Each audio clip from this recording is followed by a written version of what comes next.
Hey everybody, thanks for joining us. I apologize, I'm losing my voice a little bit, so sorry my voice sounds funny, but go ahead and fire away. And we'll do a little test here. Go ahead, Chris, then Sahaja. Hey Chris. Thanks, Sam. Hey, Greg. Hey, hey. Thank you for the wonderful fire initiation on Saturday. That was Oh, wonderful. yeah. Yeah, I brought my coworker here with me, Regina. Oh, I mentioned something about Regina's situation to you last week about her open wound. And Regina, do you mind giving Greg a little more background on what's going on with your wound? No problem. hey, hey, how are you? I'm well, thanks. How are you? I'm doing good. Thank you. So I don't know how much background that you have, but essentially I had what was like a small bump on the back of my knee that Okay. started about 2 years ago.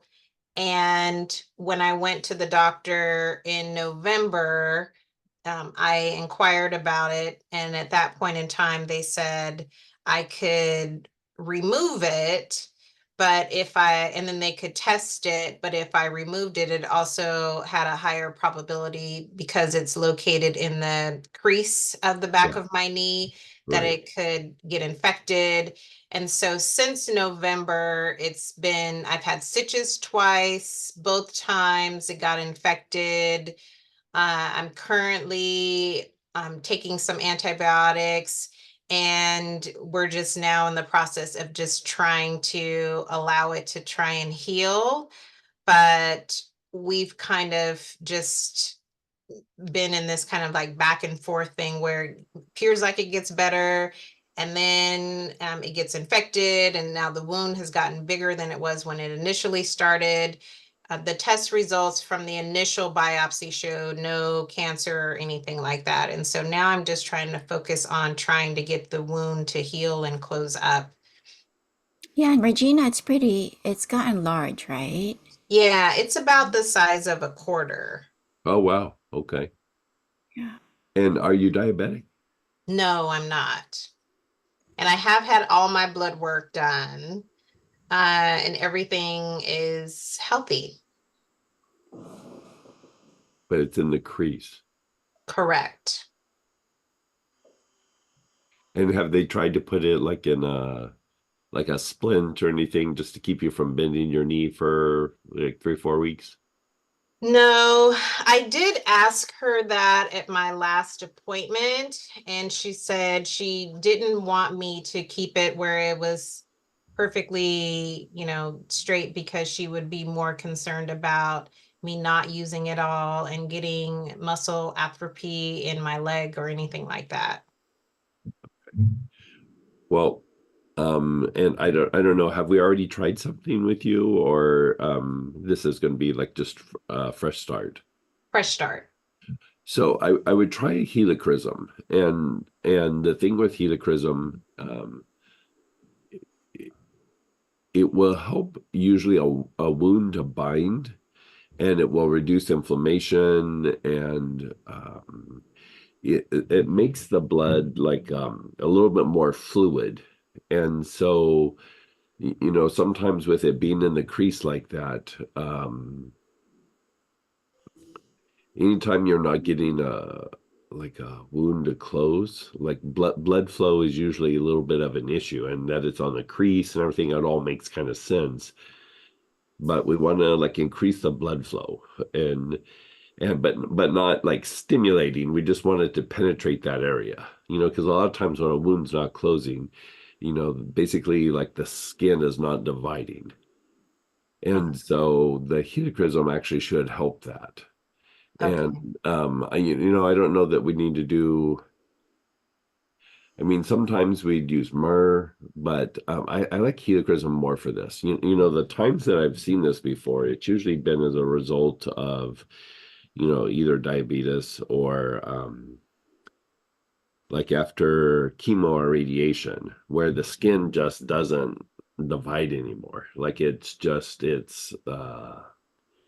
been so worked by the chemo, the radiation, that the skin just won't bind with itself. But here you have the issue of it being in the crease of the knee, and it's like moist, and it's it the movement and everything, like it's just you're in a place where it is just going to keep getting irritated. And so the helichrysum will reduce irritation and inflammation. And how long has this been going on, by the way? It started in November, but you're making a good point though when you're talking about chemo, because the back in January it had started to heal and it was almost healed, but there was some scar tissue. And so Uh-huh. she did an injection and it was a chemo type of Oh, injection. interesting. Okay. And the first one, it seemed to work pretty well. And then she did the second one in March, and then that's when this hole opened up. Interesting.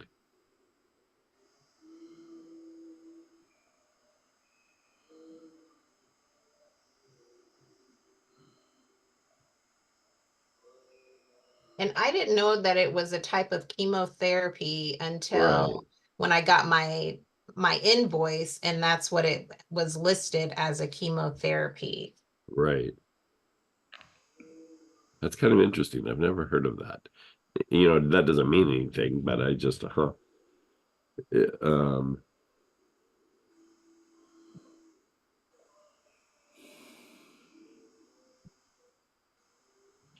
okay, so I am going to make a little bit of an adjustment of what I just said. Okay. Um, I still would like you to put helichrysum on the site, but Mm-hmm. let's have you also use something to like tonify the vagus nerve and parasympathetic activity, which is rest and repair. And you know, the thing with chemo is it does kind of throw off the balance in the autonomic nervous system, which is you know, activity and then rest and repair. And so anytime you have a wound that's not healing, you know, that always is a reflection of your body's ability to go into rest and repair. And you know, most people have a little bit of a vagus nerve issue, but here I'm just thinking this out, so give me a sec here.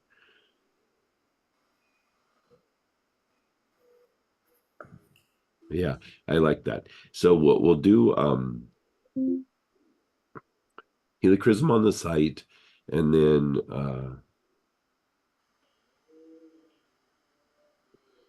are you having any fatigue issues or anything like that?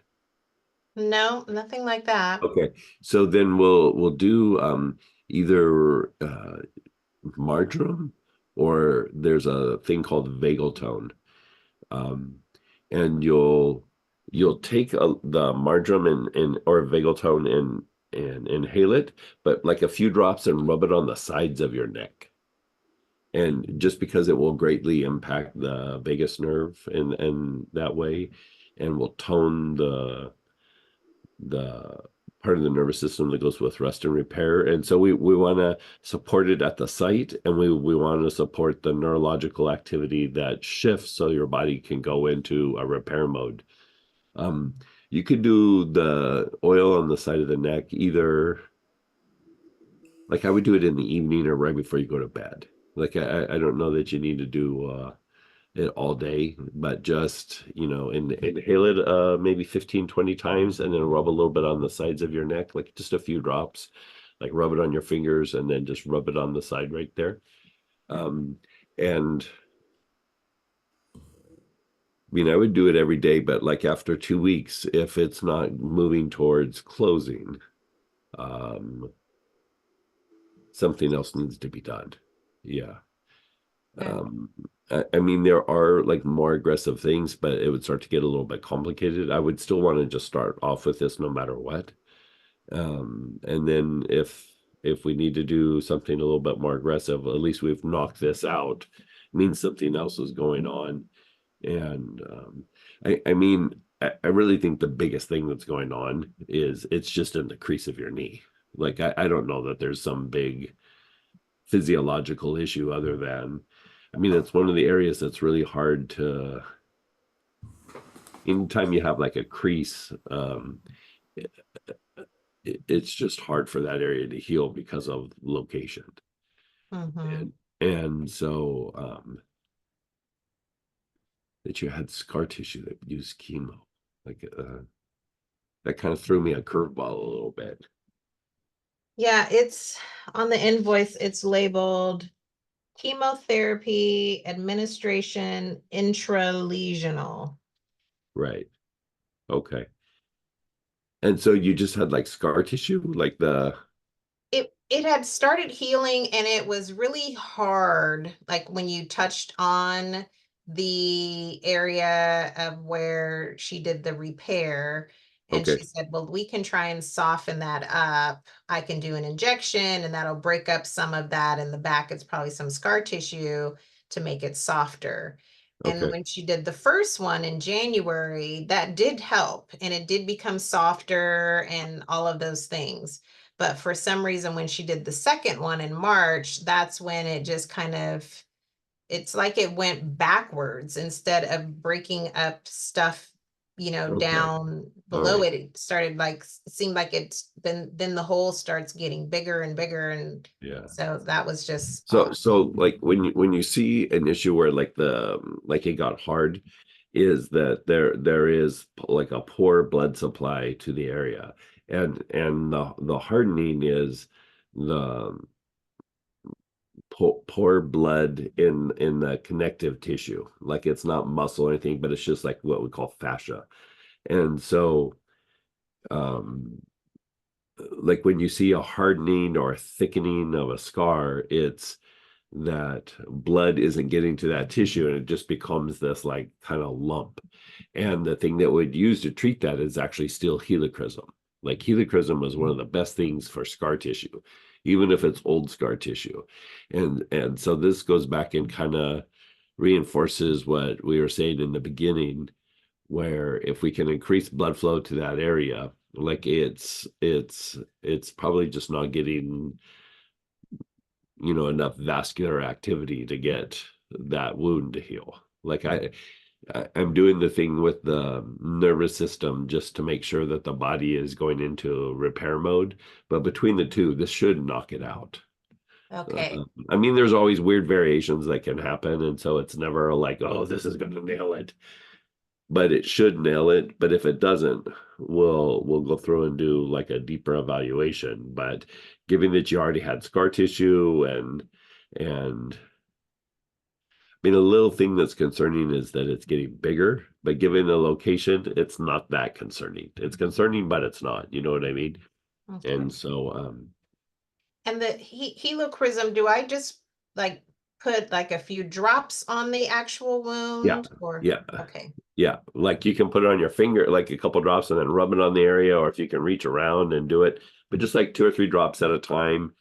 Rub, and you can move it around with your finger if you want, and then just do it daily. I mean, if you want to do it twice a day, that's fine too, but at least once a day, uh, for the next 2 weeks. And should I start seeing improvements within a week or? Yeah, yeah, Okay. yeah, Okay. yeah. All right. Well, thank you so much. You're so welcome. Yeah, good luck with that, and please keep me posted. I will.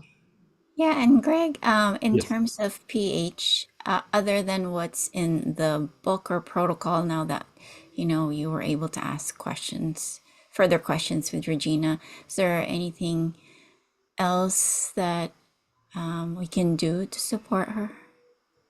I kind of like to see what the helichrysum does. And so Okay. like maybe in a week, give me an update and then we'll go from Okay. there. But I'd like to see what the helichrysum does. Wonderful. Thank you so much. Yeah, Can I you're so ask you one welcome. more question, please? Sure. Yeah, have this person, and she comes to see me, and she's wanting to really improve her life, but she lives with a hoarder, a lot of hoarder energy around her too. Okay. And it's her husband, Uh-huh. right? In terms of supporting her, she ordered the kit that I had online. So I asked her to start burning the light work, Oh yeah. the Okay. kit that we have together. Yeah. Yeah. Yeah. Burning the incense, in her home and diffusing basil. In terms of addressing hoarder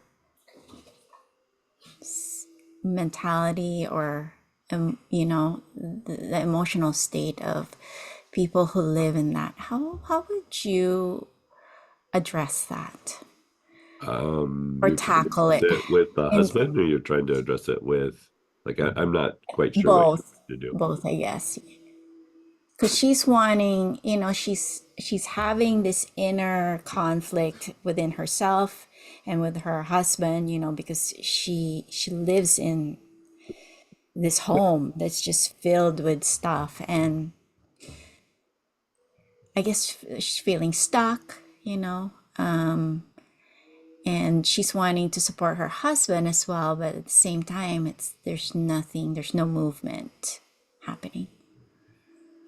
In terms of pH protocol, is that what would be the most efficient one to use for that if I'm addressing Right. Yeah. her Yeah. issue or the husband's issue? Yeah. You just gotta get and start doing psychotherapy. Psychotherapy. Okay. Yeah. Yeah. Like, I don't know that there's a protocol. Yeah. You'll have to, like, anytime that you're dealing with something like that, it's like way too much intellect, not enough intuition. Intuition is movement, and it's literally, I mean, by definition, lack of movement. That's even the hoarding. It's just lack of movement. Mm-hmm. And so just anything you can do to stimulate the intuitive mind on both people.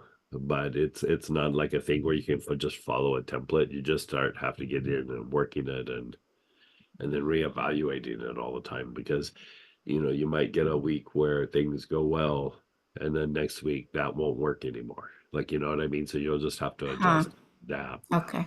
But Yeah. intuition is, because intuition is just like a term for that part of the mind. But it's the innovative part of the mind. It's the part that learns. It's the part that moves. It's the part that heals. And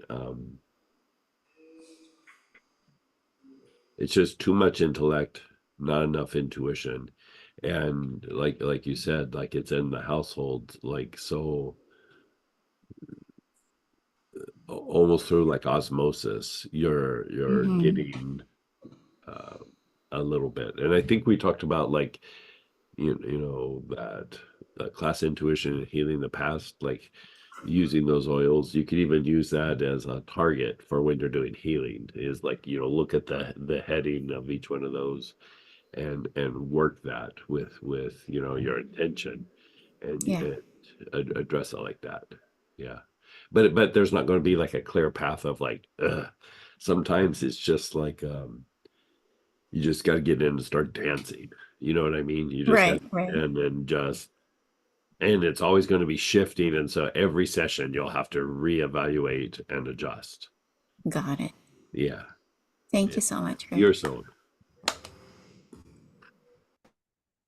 And then go ahead, Sahaja, then Ralph. Hey, Saha. Hi there. Thank you for being here. I pulled something in my leg, and I'm just feeling like I need a little advice from Sure. you. Sure. Sure. It's up in the top of my right thigh, like around my inner groin area and around to my butt. That's what I'm saying. It's the whole, like, sort of top of the thigh. And just as I keep moving around, Is it on the leg, or is it kind of up on the hip area? it's between, it's almost like I'd say in the joint, Yeah. because it's right where the top of my thigh meets my pelvis. And I definitely can say it's on the inner groin area, right in that crease. But it's also seems to be circulating around toward my hip, on the outer hip as well. if that makes any sense. I Yes, know. it makes total sense. Do you think you did something or it just started hurting like that? No, I think I overdid something, but Okay. I'm not sure. It's been building up for a couple of days, very subtle. But then today, all of a sudden, I was just like, this is getting worse and worse. Like I'm having a hard time walking and sitting and standing without it, like holding me back. So, I've tried all my yoga stuff and everything, but Yeah. it's hurting. Yeah. And So so what that sounds like is that joint itself, the hip socket is mhm. irritated, and possibly that cartilage in there is probably thinned a little bit. Oh, I'm sure it is. Yeah. And so I would use there's a blend. It's what is it, the stuff I have you osteoarthritis. And we could do it in an ointment, and you'll just put that on the area because it's gonna reduce the spasm, it's gonna reduce uh like the splinting of that joint and increase blood flow into that area and help protect that hip socket. Because a lot of times what happens, like when you have a joint that's compromised, the body goes, well, let's tighten up around this to protect the joint from moving too much so that it doesn't further, get injured. And so the body is trying to protect something, but at the same time causes like another problem. And so we want to be able to unwind that but still have that protective quality in that area. And so like let me look that up.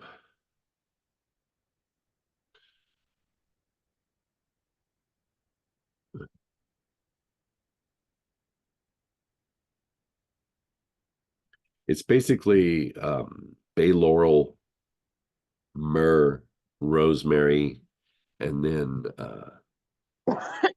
lavandin grosso. Oh, And lavandin is like a hybrid of lavender, right. but it's a lot more antispasmodic than regular lavender. And so that combination, this is a very old formula that is used for like the hips and the knees.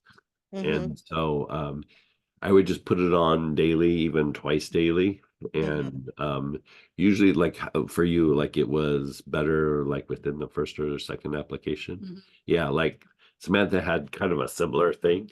Uh-huh. And within an application or two, it was feeling much better. Oh, really? Yeah, yeah, That's great. I mean, yeah, that would be great. yeah. So, I'll order that from you, but in the meantime, Get it in an ointment, because in the yeah, ointment, I also put it in a base of St. John's wort, like a oil infused with St. John's wort, and wow. that will deepen the effect of the essential oil blend. Okay, that sounds great. So in the meantime, while I'm waiting for that to arrive, would you recommend doing something? I mean, I put some marjoram on it just because that's always a go-to. Um, Do you have myrrh? Do you have myrrh? I think I do. I mean, I think I might Try have all of these. I try have to, try myrrh or try rosemary. Um, okay. even the bay laurel. I mean, it will work better synergistically together, but Mhm. still, at least you can get the ball rolling in that area. Okay, well, that sounds Yeah, great. Thank you. you know I, the bay laurel. The bay laurel's nice because it will also open up because when we have that issue, the lymph nodes and everything in that area are all like congested. They're like all impacted, and the bay laurel will help open that up so Mhm, that that area can detoxify. And so part of why sometimes it doesn't get better, it gets worse. You can almost always go lymphatic stagnation, mhm. with an issue like that. And so that's try even rotating whatever ones you have, rotate it until we can get it to you. Okay, and just with those, just use them straight.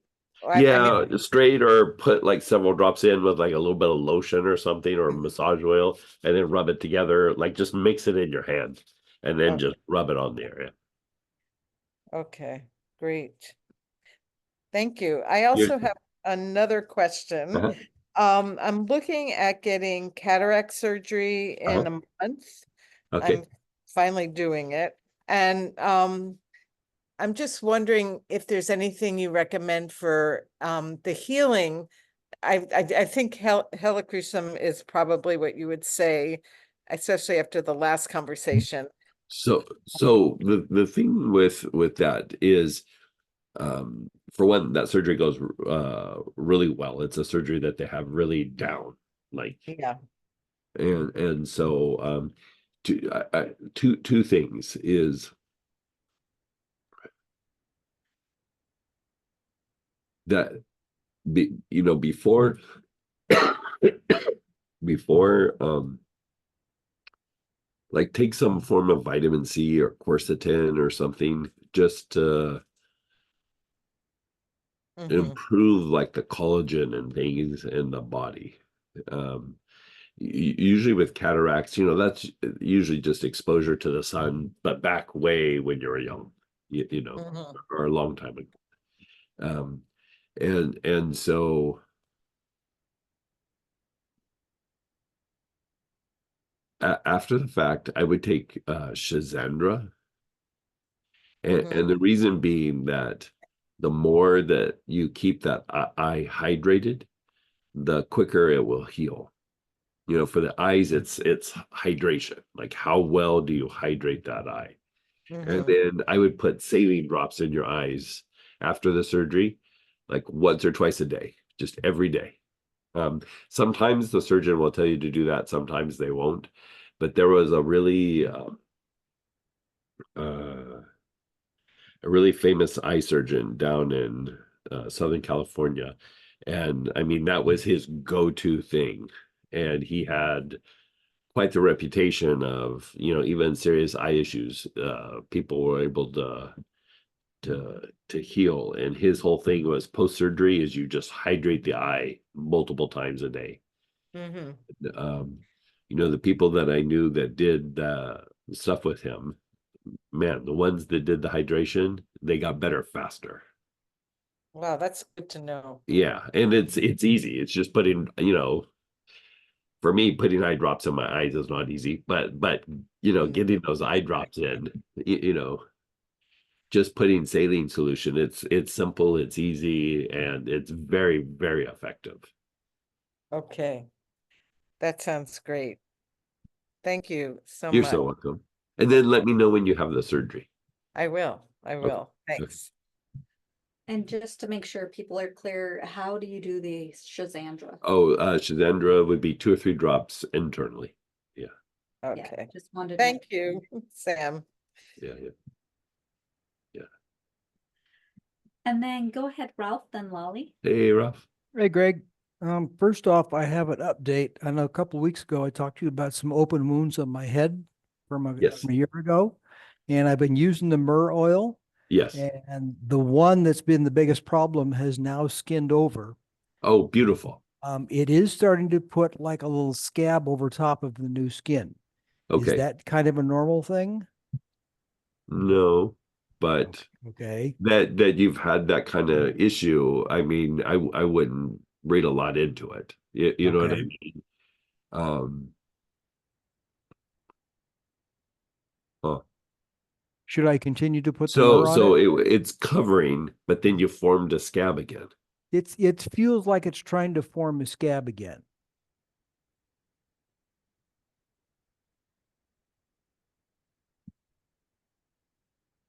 Interesting. Well, I'm testing it right now. It looks like a scab, but it's not, it doesn't feel like a scab. It still feels like there's skin. It's just that the skin was originally very pink and now it's turning a little bit darker red.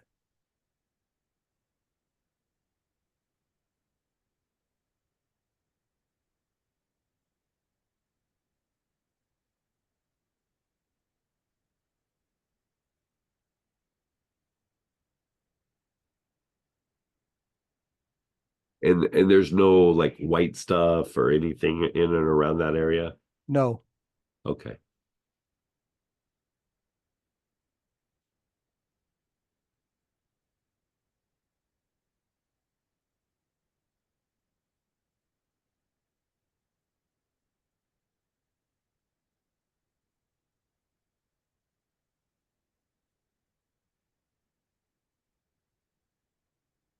Yeah, I think that's okay.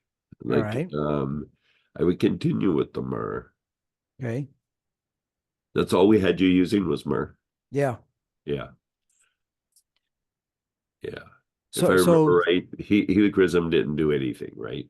yeah, helichrysum allowed it to form the scab, but the scab would, flake off in a couple of weeks and it'd continue to be raw underneath. Right. And was this like precancerous areas? Yeah, precancerous areas that they burned off.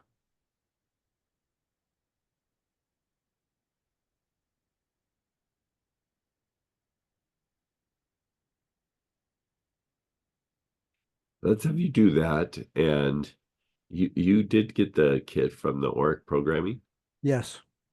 the integumentary section, which is skin support. Do Okay. the Auric programming with skin support. Do the full Do deep the dive. advanced version of it. Yeah. Okay. Yeah. Let's see how that treats you. I Okay. would keep pushing forward with the Myrrh. Okay. Yeah, the Myrrh has turned out to be quite a thing. Now what else? What are the other magic things about Myrrh that you haven't told us about? Because you've been using helichrysum because you said to use that.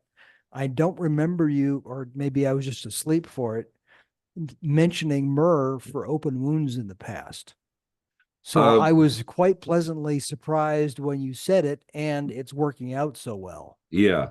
Um, it does put the body into it can put the body into a state of healing. Mm-hmm. And um,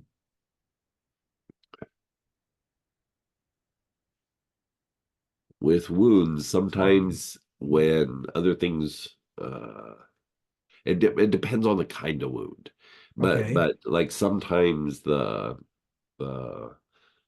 the wound, it's like the receptor sites in the Mm-hmm. area. And see, since you had a burn, Mm-hmm. um, it's like those receptor sites get thrown off a little bit, and the Myrrh will help that part of the body work a little bit better, Mm-hmm. and can stimulate the healing process in that. There's an old term for it. They don't say healing process, but there's an old medical aromatherapy term for it. I can never remember it because I don't use it, that term. But Okay. basically, it's like when the body just needs to really heal in that particular area. Mm-hmm. But it's like it's just certain kinds of things. It's not like it's across the board. And so Myrrh does all kinds of things. It's relaxing to the body. It stimulates hormonal function. Um, it hits the opioid receptors, so it can reduce pain. But it also physicalizes energy. Like that is one thing about Myrrh, is it physicalizes energy. And so if we step away from the physiological explanation, and we just go to an energetic one, like it's when we have a wound like that that's not healing, and the energy is not physicalizing, or there's like a lack of energy in that area. And Mm-hmm. so the Myrrh would keep physicalizing that energy there so that the wound can close and bind. It's like, from an energetic point of view, there's not enough fuel or gasoline in that area to make the wound bind. Okay. And so Myrrh would keep physicalizing energy into that to make the wound bind. Good. Yeah, Okay. Excellent. yeah. All right. Next. Yes. I'm having a little bit of a problem. I finally got the oils for intuition healing the past. Okay. And so I'm trying to review the classes. And I'm having the same problem with the second section of that, which was dream processing, the second section we tried, which is where during the class, when we tried to do dream processing, there was this screaming upset outside, and I had to go outside and take care of that. Okay. So today I sit down and I'm trying to do dream processing, and guess what? Another screaming upset. And Wow, the that's whole bad. neighborhood is hearing me in the middle of the street, just losing it. So, what in the world can I do to unplug whatever piece of my physiology keeps going off around dream processing that I can get through that situation without having a screaming fit? So you just start getting upset and There's always something external. Well, the two times that I've tried it, this is only a sample of two, a small sample, but both times there has been some major upset suddenly erupt when I'm trying to do the dream processing section. That, I'm not thinking of an upset. I'm not thinking right. about That's being an very upset. interesting. It just blows up outside, and all of a sudden Ralph has got to go out there, or Ralph's physiology shoves me out there to, be the hero.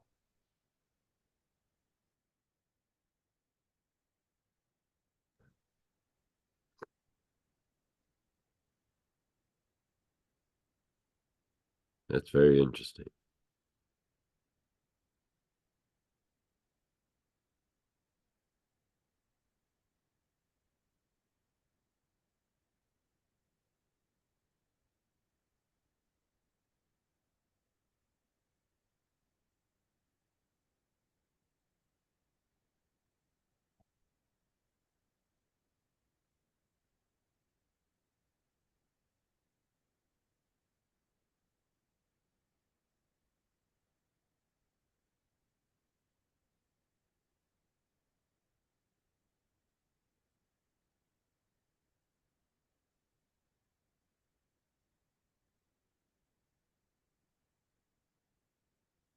And these situations aren't related to you at all.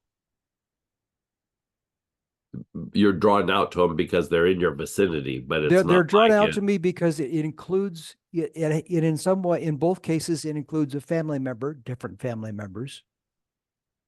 Okay, Uh-huh. but they're having some sort of roaring upset, and like I said, my physiology or something about me draws me out there to stick my nose in it. Okay. Let me just look something up here.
So was there a theme with stuff going on outside?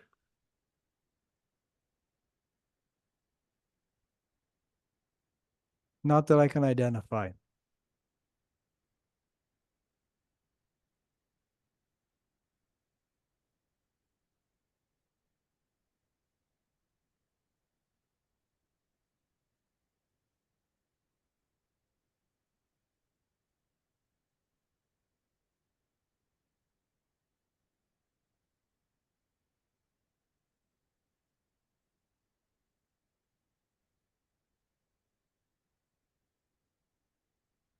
So like I would say in a weird way, I need to explore this a little bit with you. Like, Mhm.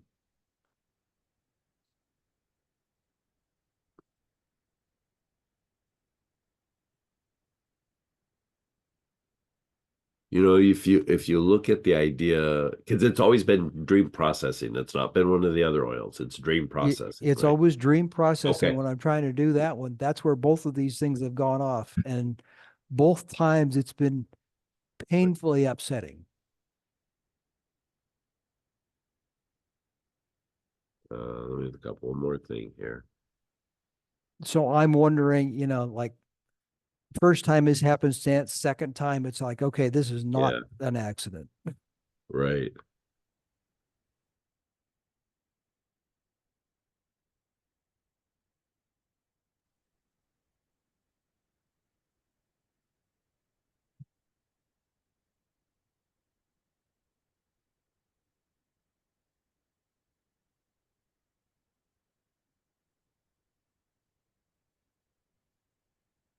So like if you were to like boil it down,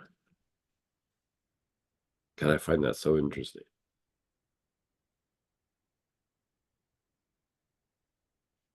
So like if you look at the idea of dream processing, this is really interesting, Ralph. I'm glad to be the entertainment for the evening. What can I Yeah, like say? it's I mean, usually this would happen like with sleep. Like Mhm. that's why I find it so interesting that it's happening during the waking time.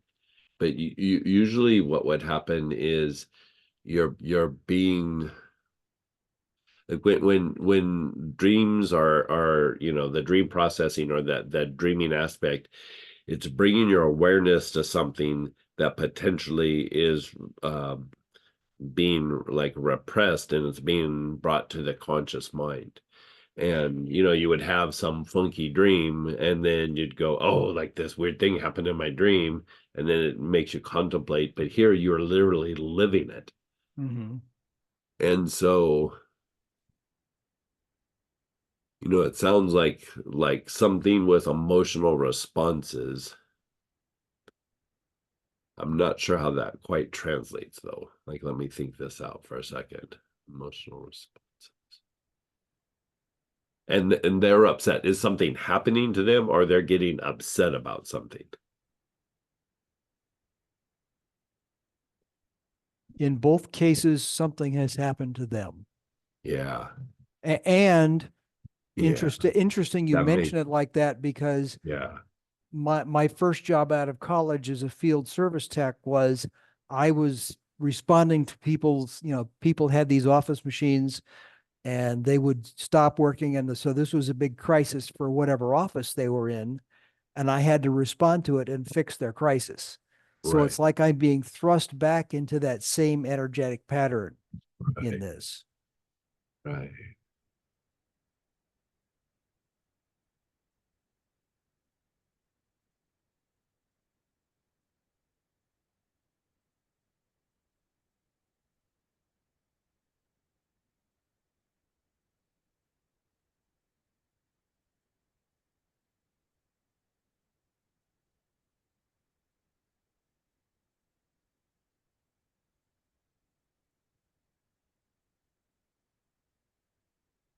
And so that was your first job, then you went into some other work. Like, when you went into the other work, it was just a better opportunity, or you had it with that kind of dynamic in the workplace? Um, the industry changed and that job went away. Okay. So it's like and it could well have been that I was not energetically complete with whatever that pattern is, because my next job was being tech support on the phone where people would call because their machine had stopped working, they were in some upset, and I had to go through and diagnose and over the phone Right. and propose a rectification to whatever their upset was.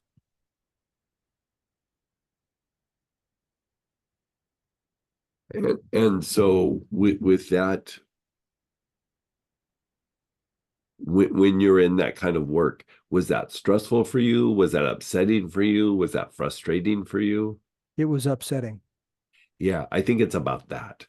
Okay. I think that it's about, and it's not that just like things are upsetting, but like that dynamic, like something about that is like something that's just needing to come up and be processed. And the thing is with dream processing, once it kind of comes up, you don't have to keep working it, but it's like you'll gain greater access to that. Okay. But it's not necessarily.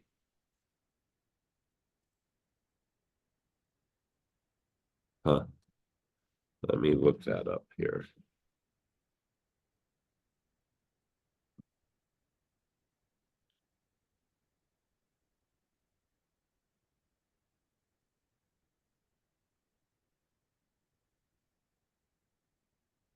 So this is what I would do. God, Ralph, you're always so interesting. This is I mean, you're getting deep into your psyche. I love this. Let's blow that shit out of here and Yeah, move that's on. what you're a man after my own heart.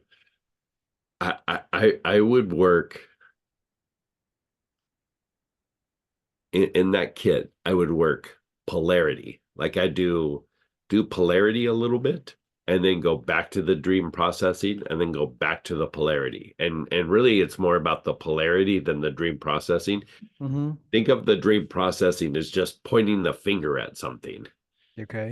The polarity is going to is going to be the thing that actually kind of has more of a healing effect on that situation.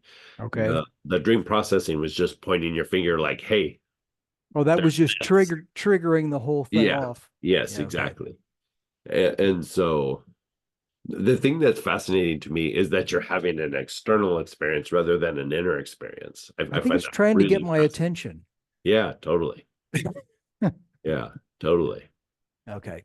So I have this thing when that happens to me. I was like, is it me? And of course it's me. I'm like, you know what I mean? But like when it happens, I make this joke because it's like this repetitive thing keeps happening over and over again. And it can't be innocent little old me that's causing this. Right.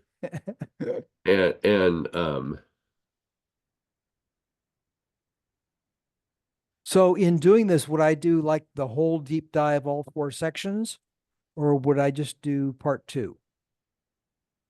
Part 2 being the Tara technique for the various. I would do the full process. Like I would do Okay. the advanced on each on both the dream processing Yep. and on this. I was trying to think, is there an Auric program that would go with this? I think you could just go deep on the dream processing and then go deep on the polarity, and like Okay. the two, I think will actually address this. Okay. Yeah. All right. Excellent. Yeah, please keep me posted on this. Okay. Okay, I will. Lastly, on a better note, on the Sunday class, great stuff. Thank you. Oh, good. So we went through a couple of different in Sunday afternoon, we went through a couple of different processes, a couple of different pieces.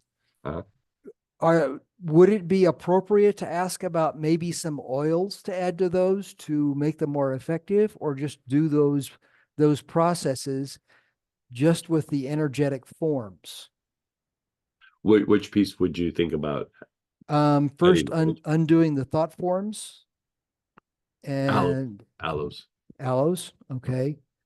Diminish attachment to outcomes. Aloes. Okay. Adjusting behavior. So in that Auric programming kit, the behavior support, that is exactly what that's for. Okay. Yeah. Behavior support. Yeah. Okay. Which, and if I remember right, behavior support also contains aloes. Yeah. Hey, It's number 1 on the hit parade. Yeah. Behavior support. Yeah. That's Angelica, Ambrit, Aloes, Benzoin, and Peru balsam. Yeah. Oh, hey, well, sign me up. Yeah. Okay. And the lastly, balancing intellect and intuition. Cistus. Okay. Yeah. Excellent. Yeah. I'm glad you like the class. Yeah, that was good stuff. I mean, Yeah, that's a super, like, the first version that for those of you, it's the Kriya Sakti class, taught by Astara. And the first version was pretty intense, but just like everything, I do a 2.0 and eventually a 3.0. And we did the 2.0 version, and it's just in a couple hours. That's a very intense process. yeah, it was So intense, and it was also like, okay, pointing directly at some things that I had yeah, identified. It would be really yeah, nice if I could figure out how to do this little yeah, piece. Oh, look, Greg's putting it in my lap. right, Excellent. right, yeah, yeah. All Yeah, right. I mean, because really, like, I think we did that whole process in like an hour and a half, but in that Mhm. hour and a half, we cover a lot of ground. We cover a lot of ground. Yeah. And like you said, about a half an hour of that was you talking on various points. And if we just, Yeah, sit down and do it, it'd be a lot shorter. yeah, yeah, Yeah. yeah. Okay. All right. So, Excellent. Thank yeah, you. yeah. Keep me posted. Okay. Oh, we did definitely. See, hopefully not quite as interested next time. Right, right, right. But I mean, that's the thing that's amazing with the psyche is, like, when it wants your attention, it comes up with ways to get your attention. Yeah. Like, that's the thing that um for the longest time, you probably have heard me talk about this, like, when I would need to make an adjustment for something good to happen, Hmm. like, instead of like going, oh, I have this good idea, or I should probably do this, I would have some form of an accident. And something would happen, I would hurt myself, or something would happen. Yeah. And it was like, it was getting my attention, like, dude, clean this up. And I got to where, something like one time I fell on the ice and I was like, oh, something good's about to happen. And it sounded like a crazy person, but that was just my experience. Was Hmm. every time something good was happening, I something would happen to help me to shift. Hmm. And like that falling on the ice was uh I had been doing healings full time, like, 5 days a week, and then I was teaching on the weekends, and I was like, well, I'm getting a little older. Maybe it's time not to be doing healing so much, or maybe I take a little break from it and just focus on teaching. And I was on the fence about it, and then I Hmm. fell on the ice, blew my shoulder out, like, dislocated it, couldn't do Yeah. healings anymore. Like, literally could not do I couldn't move my arm. Yeah. Well, And so I so was like, well, apparently I'm supposed to give up doing healings for a while because I can't do healings for a while. yeah, it's like Because, me being stubborn, I was like, yeah, I'll make them both work for a while longer. yeah, You it's know, like me and my last real job in my life. My job got sent to Malaysia, and I had been on the fence of, do I really want to do this kind of thing anymore in my life? And so the universe cheerfully supported me in right, exactly. that. Right, right. And that, of course I It's went through the oh fuck moment, but at the same time, it was like, well, I was asking for it. right. And most times, like, as soon as you start moving towards that new thing, the traumatizing part is just the change. Like, Hmm. things start falling into place. I mean, not always, but most times. Yeah. But it's the change that is the hard part. And I can be a little stubborn. And Yeah, so you and me too, resisting. brother. Yeah, yeah, yeah, we can start a club. Right. And so the change, like, I can resist that pretty easily. Yeah. And so I always found it interesting that, like, life would smack me to make me change. Even going into the field, doing healing and everything like that, people go, what made you choose that? I was like, I didn't choose it. I was smacked into it. Like there was no like beautiful story or whatever. I was smacked into that and having to address, issues and things when I was young. Like it was not a pleasant journey. It was not a beautiful journey. It was a journey of necessity, Yeah. you know? Yep. Mm-hmm. Excellent. Yeah. Yep. Okay. Well, we'll have continued commiseration later Yeah. on. Yeah. Good, good. Thanks. And then go ahead, Lolly, then Megan. Hey, Miss Lally. Hi. Hey, how are Um, you?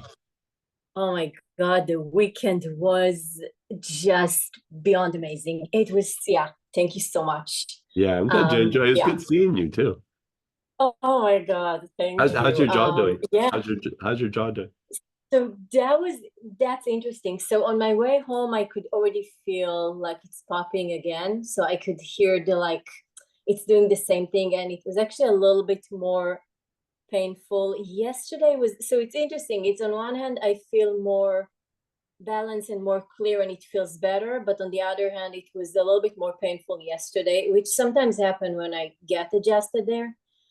Definitely. Yeah, So a lot of the, times what happens with that is some of those areas might like kind of be not like fully asleep, but kind of asleep. And so when you get like a little bit of work done on that area, it like kind of wakens up a little bit. And so you become a little bit more aware of some of that. Plus you got worked on, you know what I mean? So there could be a exactly. little So irritation from there's a that. few. Yeah. Yeah, so it's a few things. So the clogging thing with my ear, I still feel that. Yeah. Overall, it feels better. So a couple of things I want to ask about it is yesterday, it was a little bit more painful. And, I do marjoram, I do helichrysum, and all of a sudden I'm like, wait, what am I taking? So I did two things. One is that I realized, I remember that a while ago, I think it was Linda, you talked to her about the jaw or swallowing or something, and you mentioned that she should do the lactic acid on the inside where it's kind of burning in the jaw Oh yeah, area. that's an idea. And I Hadn't even was like, thought of that. oh, that's Yeah, right. yeah. Hadn't even thought of So that. Because same idea. Like if you reach back and you go real deep to those yeah, muscles in yeah, the jaw, as soon as you touch them, they burn. exactly. So Yeah. in addition to using the marjoram, I did the lactic acid yesterday and this morning as well, like on these areas. Uh-huh. So I'm like, oh, I think that is actually working pretty well. And And maybe you then can try a gargle. Like see if like just putting a drop or two on water, maybe a little pinch of salt, and then do a little gargle and swish it all around your mouth and just see with the if lactic acid. yeah, the lactic acid flush. I kind of like that. Okay. Makes me want to Fine. go take a break and go do it right now. I'm like, oh, that sounds amazing. Okay, yeah. So okay, I'll try that. I've been doing Cypress, but yeah, I'll do that. Okay. And then, but here's what I noticed yesterday, right? So I had some pain, and I was like, okay, what am I doing? I realized I have all these like options for like topical pain and putting something on, but not the equivalent of like people take Advil or I take arnica internally. And I was like, Right. okay. And I was thinking marjoram. Eventually I was like, no, I don't think so. So I did helichrysum internally in addition So to for what I pain, do. I would do one of two things. I would And do either galbanum okay, or I would do myrrh. Yeah. for pain Like internally. take a Okay, few because I drops. Yeah. did. Like when I used to teach in person before we were on Zoom and I'd go to place and we teach the class, I'd have people take like a pen. Like I'd have them take like a pin, like this isn't a pin, but same idea. And I'd have them lay it across their nail bed and then push, and like you can feel the pain. That, or I'd have them poke their skin, and then I'd have them inhale the galbanum, and then go back and put pressure on the nail bed or poke their skin again, and like you could feel pressure, but there was no pain after you inhaled the galbanum. And it Yeah, I was just mentioned to it before. show. You mentioned it on the weekend. Okay.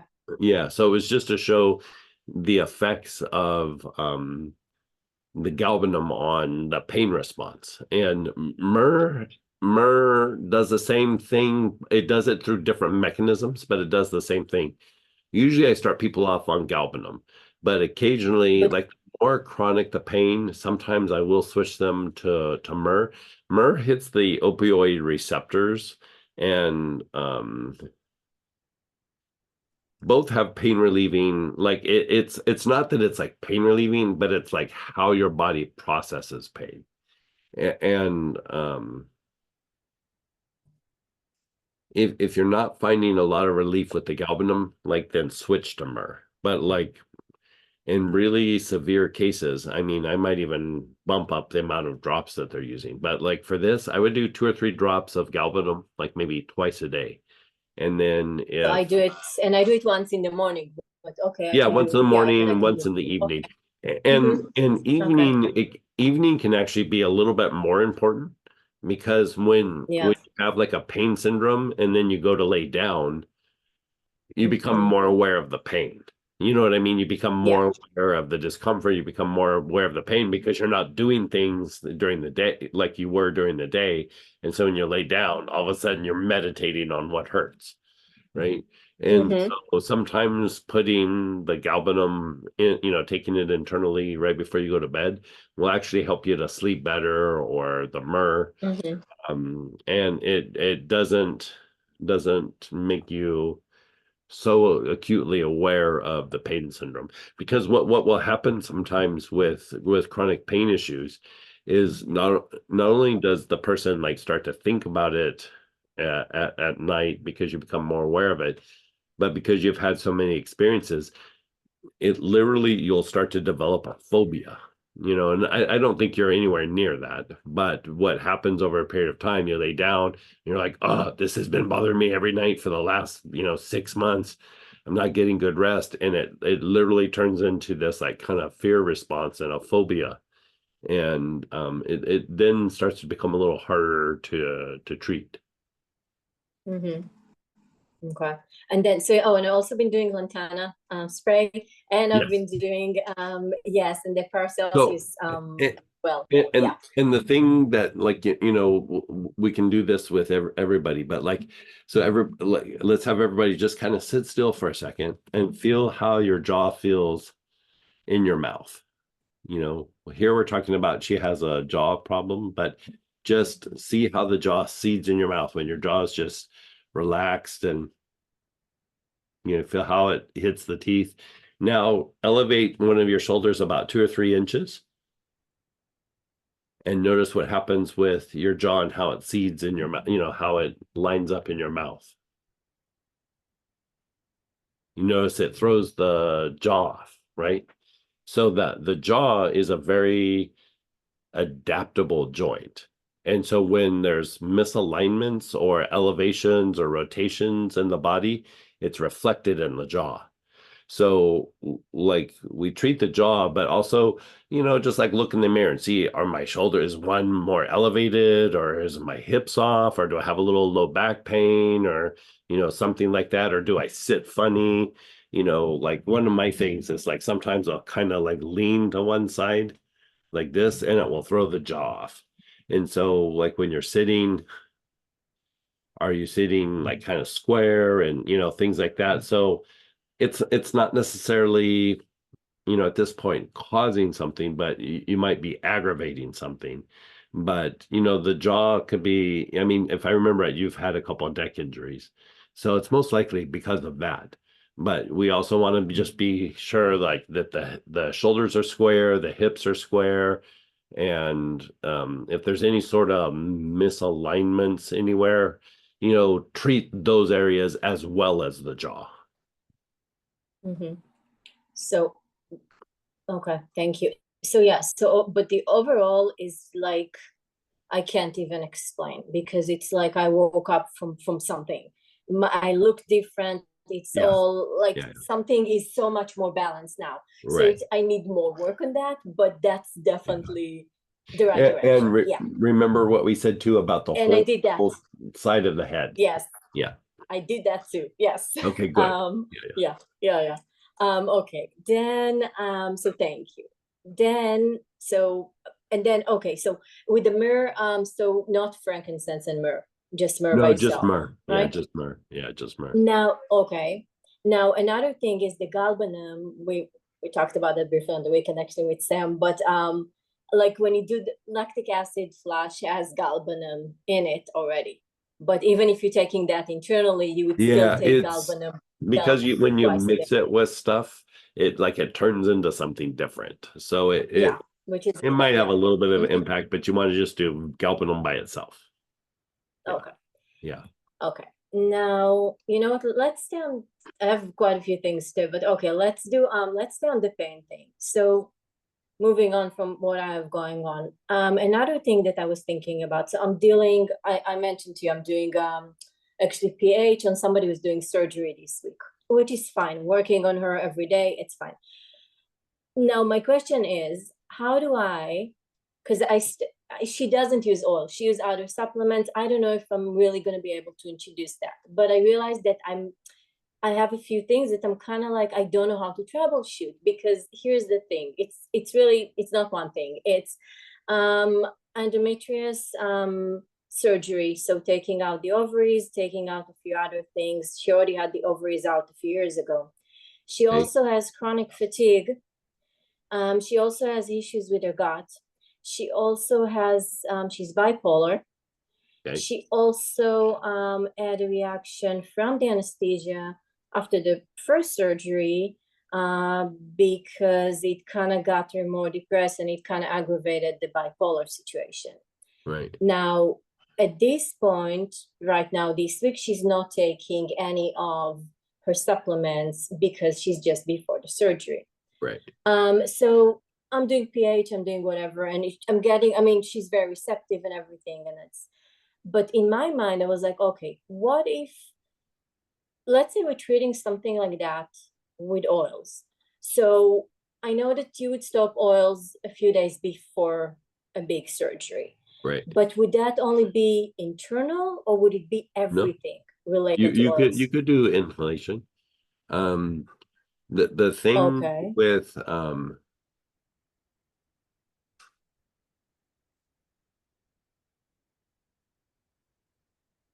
I'm thinking something out here, so give me a sec.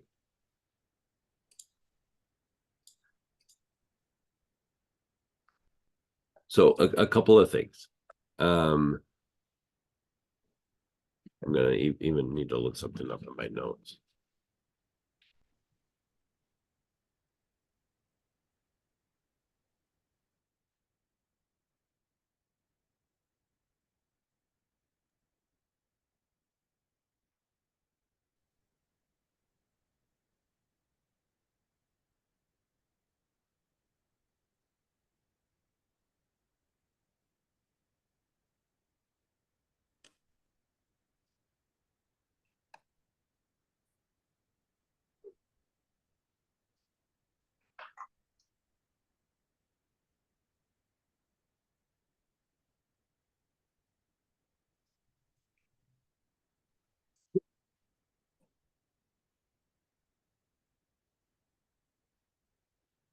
So you're looking at a couple of things here.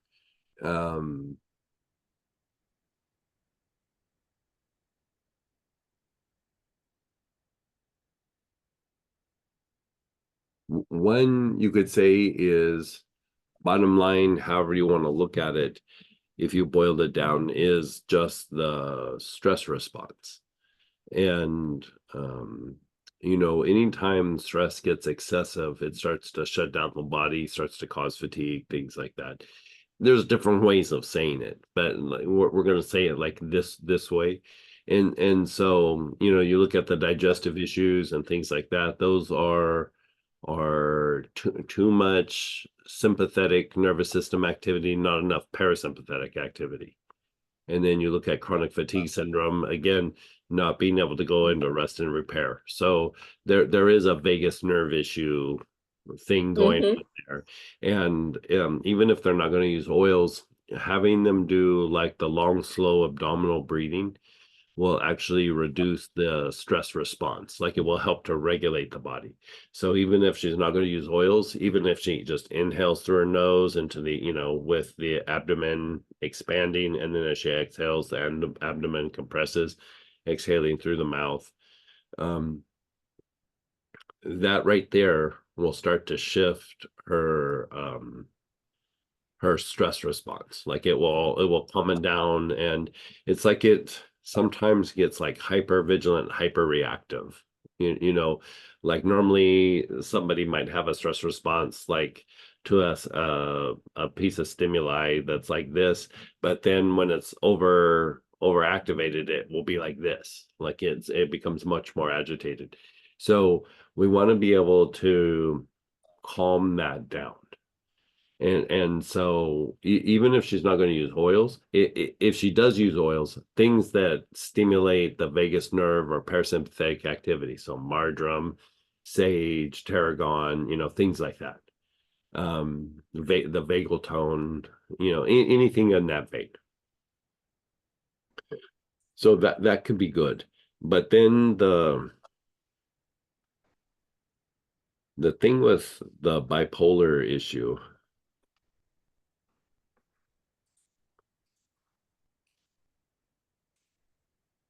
you're looking at a couple of things there.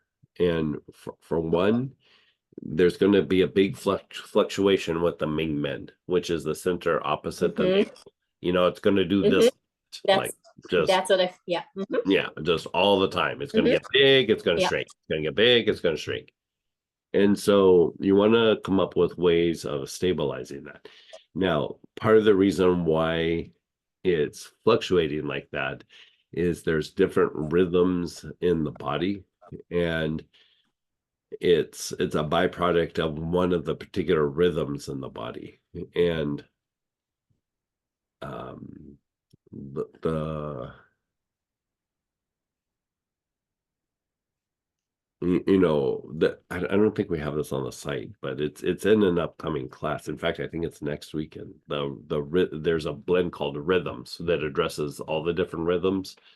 But it sits next to me, right in front of me. Yes. Yeah. So so you have that kit? I just got the kit. It's from this Yes. weekend. So use the Rhythms 7, blend. Yeah. Use the Rhythms blend. Yeah. So because the individual oil that would work for that is straw flower.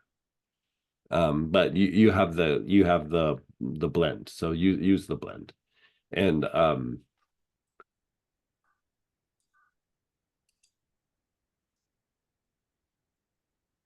specifically for,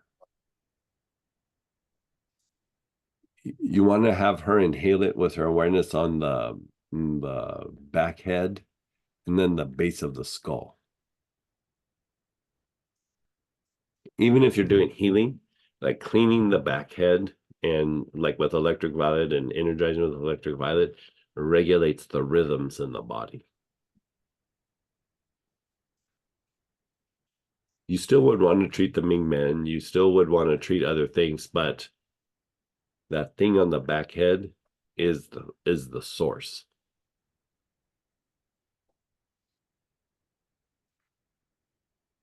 Okay, which I did that. Okay. Yeah. Okay. And so when you treat that, the thing with bipolar or manic depression, or the swings diminish substantially. It might not happen right off the bat, but if you treat it kind of consistently, they'll have less extreme swings. okay. And again, originally that wasn't the thing, but all of a sudden it's all combined together, especially post surgery, if the surgery is gonna, up. Okay, so thank you. And the vagus nerve, I figured it's the vagus nerve and the Ming Meng, so I was in the right direction. Yeah, you nailed it. Now, but also, okay, so now if we're talking really basic, somebody has surgery. So you would stop taking oils internally, but it's okay to use it like topically and inhalations. Before the 24 hours before, I wouldn't do anything 24 hours before with inhalation.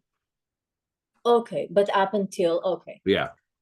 Because all of a sudden it raised all these questions of like, okay, there's nothing else that can be done other than, because now she's taking pain medications, and okay. And then what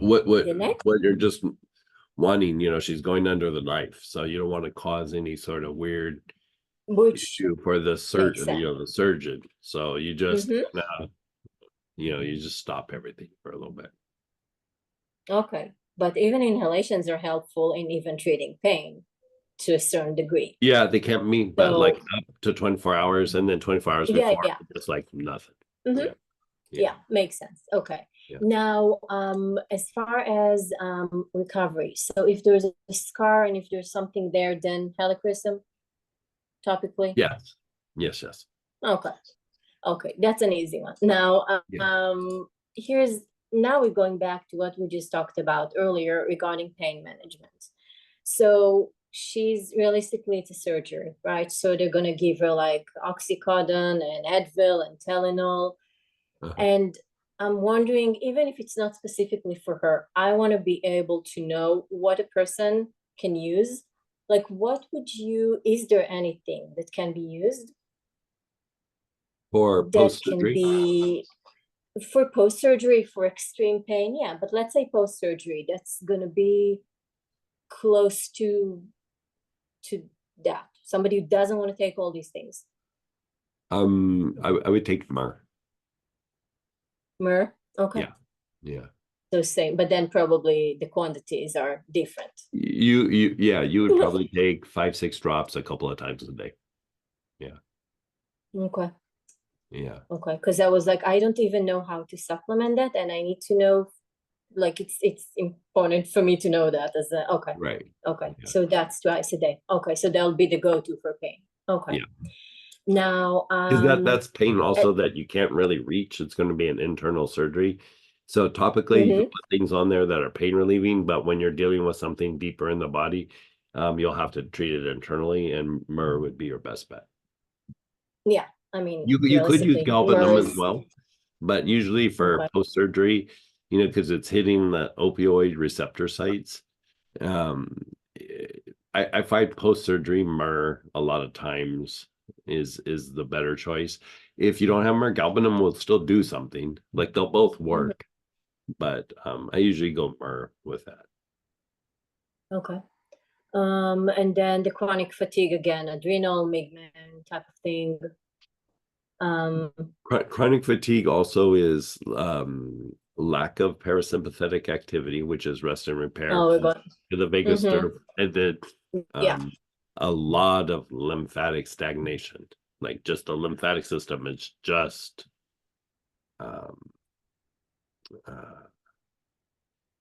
not moving very much. And so with that, you're going to have some brain fatigue, and you're going to have the sensory nerves are overactivated. They're hyperreactive. And so I usually give them a body tonic of Spanish sage. And like Yeah. just have Oh, them yes. put it Okay. all over, put it all over the body. That calms the nerve, it treats the brain fatigue, and it makes it just easier to treat. And the Spanish one is doing something different than the regular sage, right? Spanish sage, because the chemistry is a little bit different than sage, you can give a bigger dosage. Okay. Would you also do Bailoral because of the lymphatic system, or not so much? Yeah, you could. Yeah, sure. Yeah. Okay. And then when I'm treating the vagus nerve, that has to do with the last week we talked about it. When I'm doing pH for the vagus nerve, would you do like all around the neck and the throat and all of that? Yeah. Would you do green violet or AV Just or violet. all of the Just above? violet. Just violet. Just violet? Okay. Yeah. And then, yes, I did that actually on my dad today. I did that on her as well. So yeah, I've been playing around with that. So thank you. Another thing I'm wondering about that's not really connected to today, but so that's connecting to the weekend. Before the surgery, like, cleaning the room, cleaning the surgeon, all of that stuff.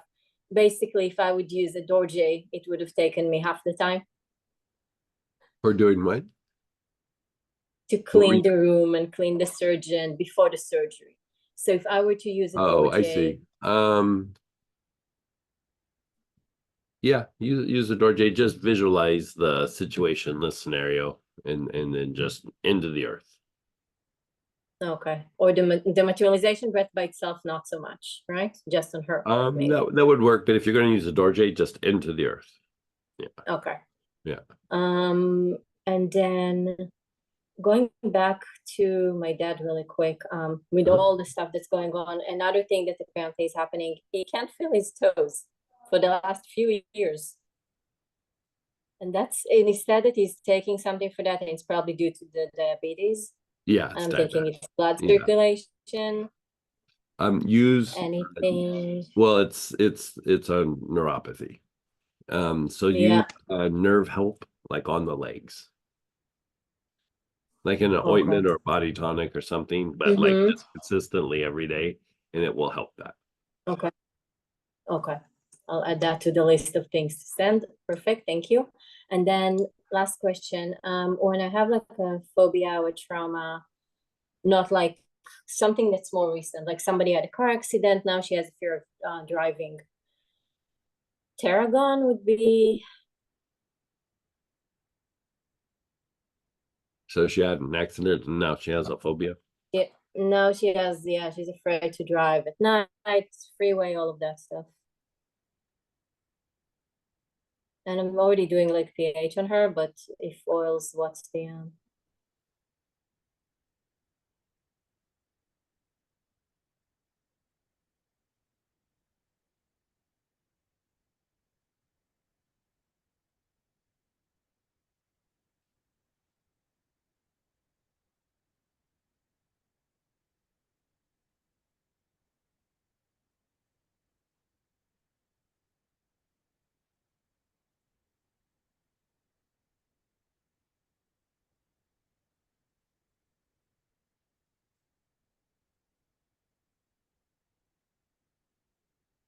Do you remember, did you do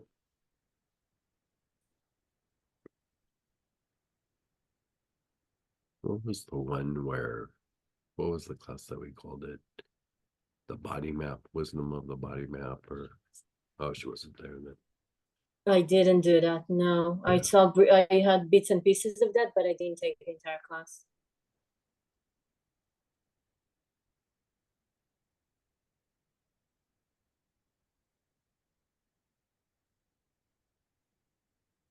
Yeah. Write it down, and we'll email you a little section of it that you can go through and do on that, because that's the thing, the phobia is coming from, it's coming from the body. And so you know, a lot of what we call emotions and even mental activity is actually generated, like the first step is actually more in your physiology in your body than it is in the emotions and mind. And so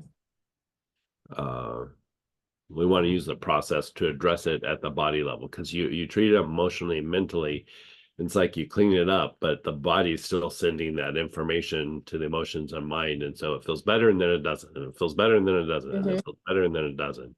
And so you need to wipe it out in the body itself. You know, just like how we're doing the Auric programming, you know, all the different layers, and like how we did Samathon, and then we're eventually going to do function and the dynamics, and we've done the Auric programming and intuition, and next weekend is the 7 rays. There's also going to be like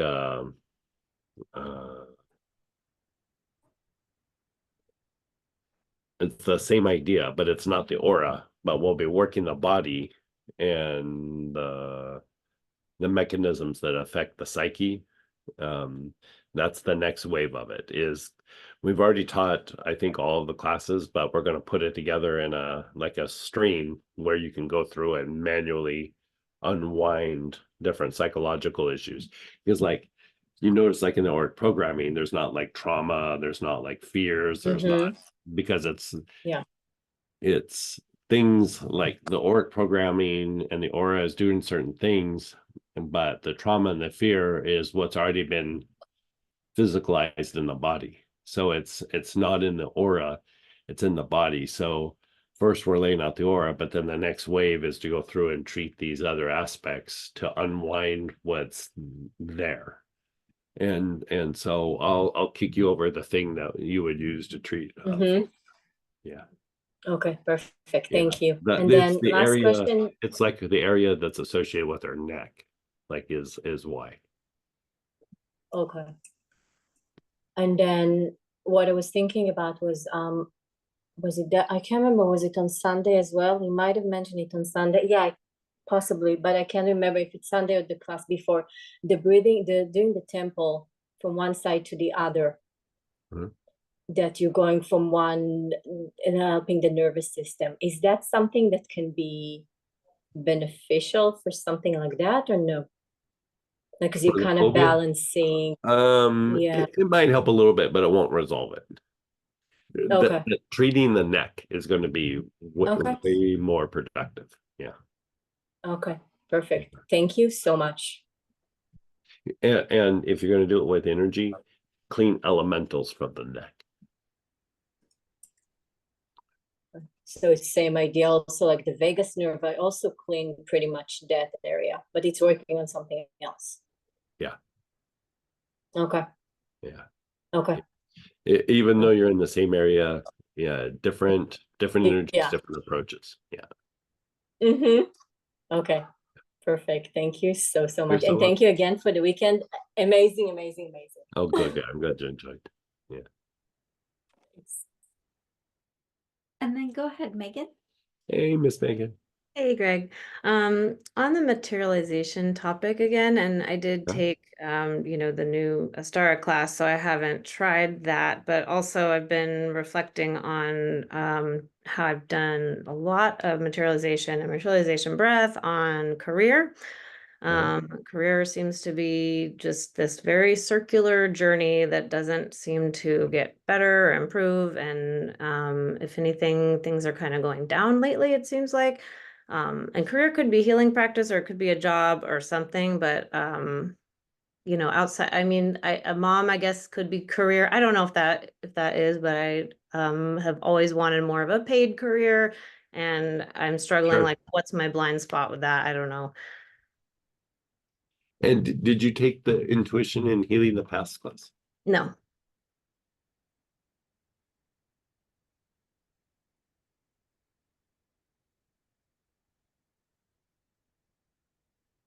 Okay, let me look something up here.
Do you have tuberose?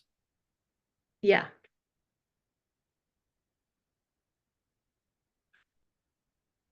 Do tuberose,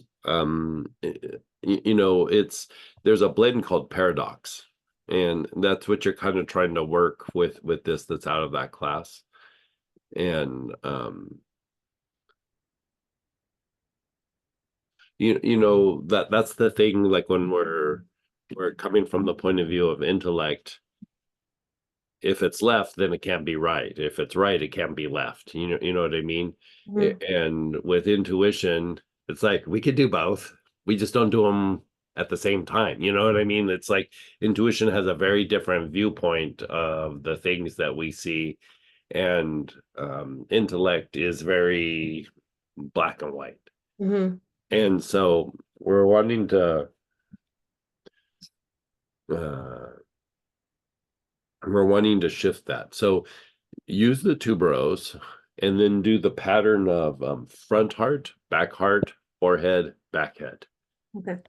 And I mean, like when you sit down and do it, I do it like 5 or 6 times and then do it nightly for a little bit. And after you've done it about a week, then do the materialization breath again. You could even use the tuberose for your materialization breath, or Yeah, I actually do use tuberose for materialization because oh, you said good. it's connected to Okay. Buddha Punyan, so now that's what I use every time, forever. Do I do the wisdom of the heart pattern 5 to 6 times every day plus nightly, or just once 5 to 6 times to kick it Just off? one time a day. Yeah. Okay. Okay, so this is just to throw me into intuition so that I can Yeah. better. Okay. Yeah. Okay. Yeah. Thank you. Yeah. And then keep me posted. Like, you'll want to do it for at least a few weeks and then do the materialization breath and just see like how things start moving. And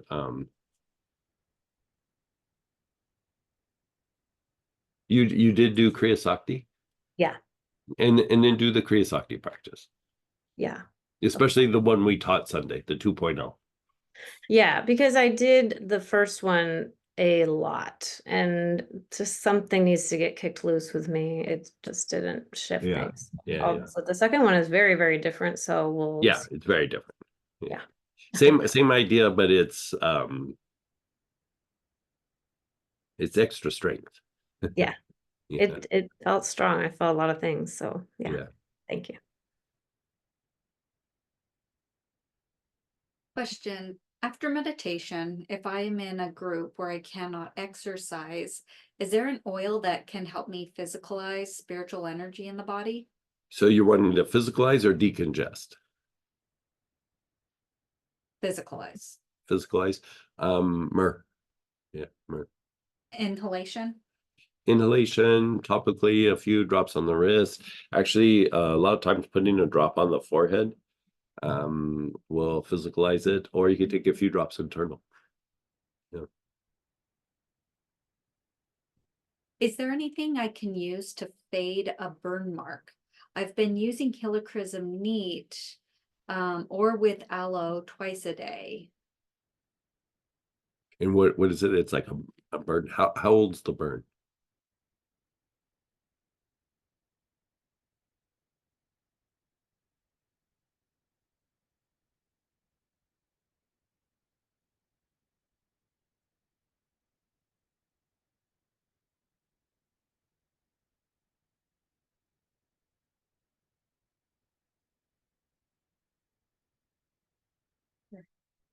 Keep you posted. You can unmute, you can type in. Greg's just wondering how old the burn is.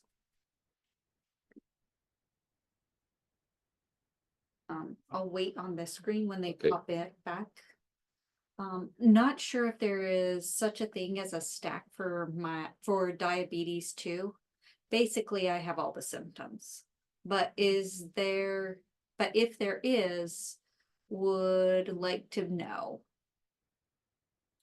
Yeah. You would use the part for the endocrine system. You would use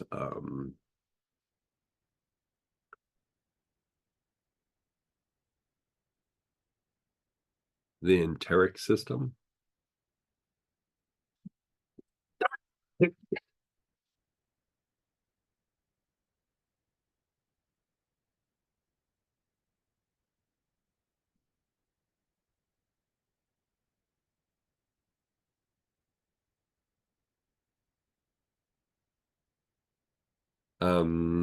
The digestive system.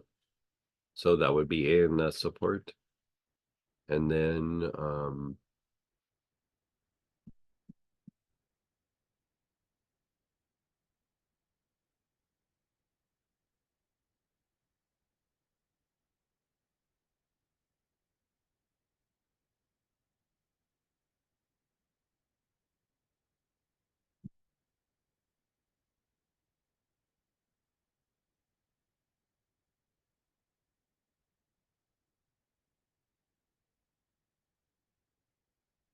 And I know this sounds weird, but the zodiac influences.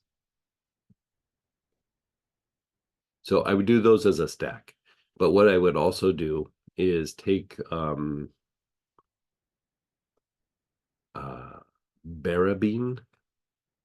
Like you can go to the health food store or you can go on Amazon, take Barabine, like probably 3 or 4 capsules twice a day. And then bitter melon. Take Barabine, bitter melon, and again, probably 2 or 3 capsules of the bitter melon. And then chromium picolinate. Like take just one of the chromium picolinate, but take it morning and night. And that will have a very regulating effect on the blood sugar. If you're pre-diabetic,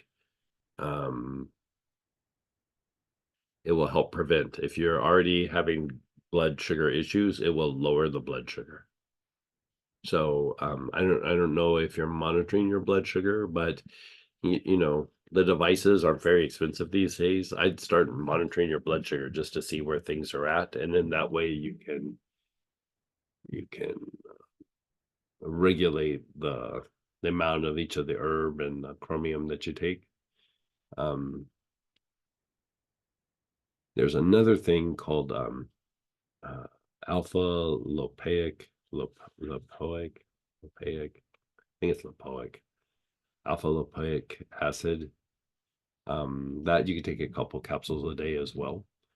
But usually Barabine, bitter melon, and the chromium is what I would start somebody on.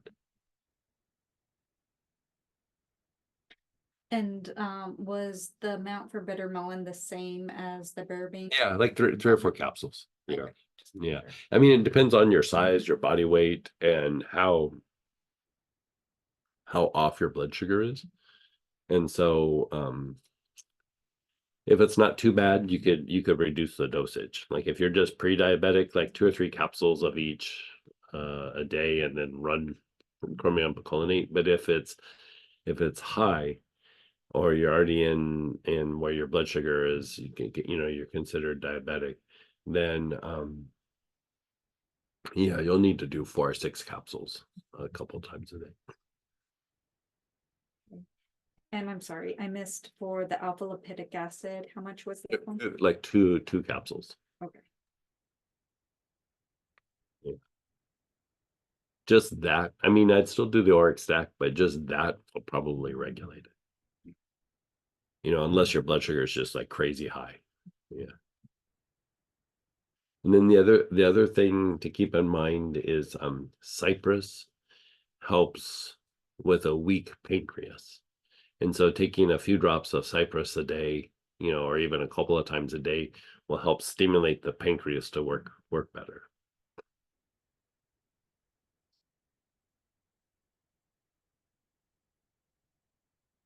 Great, thank you. The burn person hasn't responded, so going to some earlier questions. Yeah.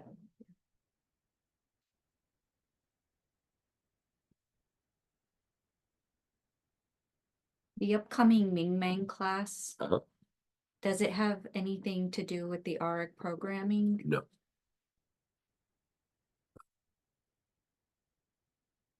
That actually has to do with the chakras. That's one of the chakras, actually.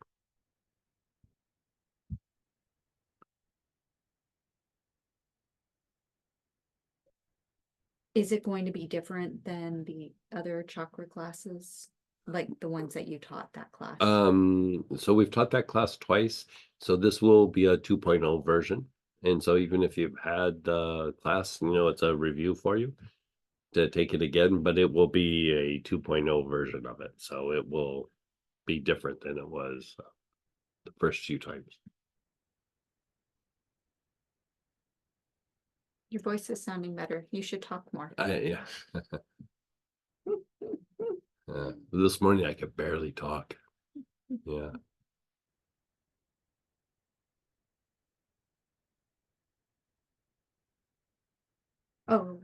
sorry. I don't know, for the first time in a while, looks like if you want, we could do. We could do a this. process. Okay. Well, let's do a process.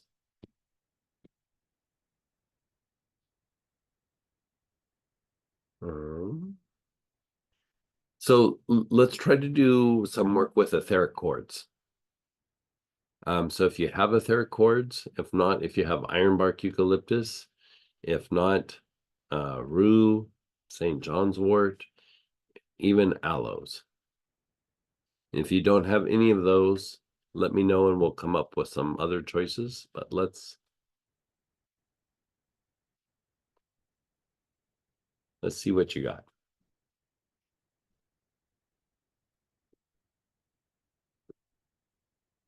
And I just want to make sure I got them all. Etheric chords, ironbark, eucalyptus, rue, St. John's wort, or aloes. Mhm. Great.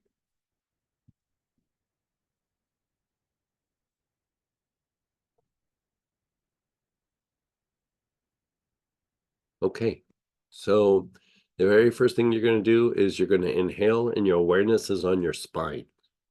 You're going to just keep your awareness on your spine. You're going to take some nice, long, slow, deep breaths.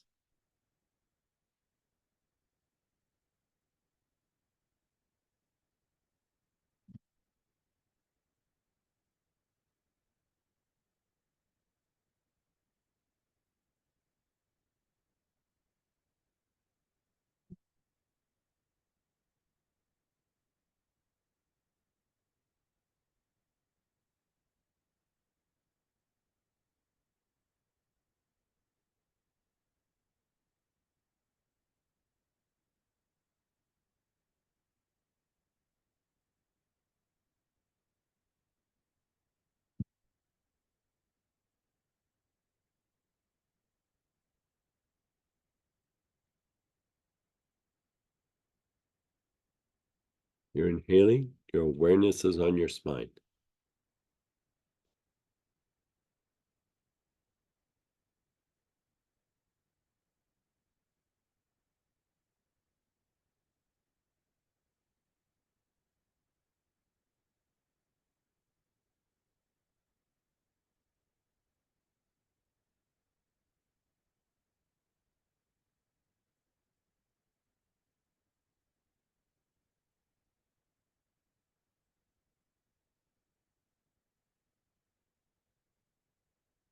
Okay, and then pause.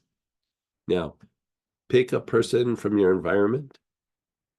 When I say your environment, just people you interact with. It could be somebody you have difficulty with or somebody that you're close to, doesn't really matter. And then take some long, slow, deep breaths.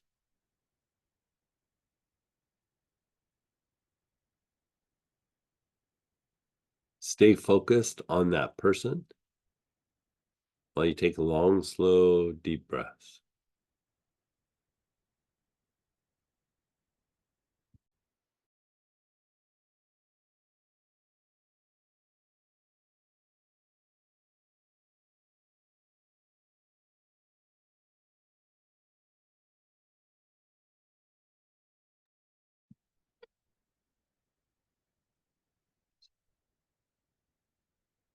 Like 4 or 5 drops.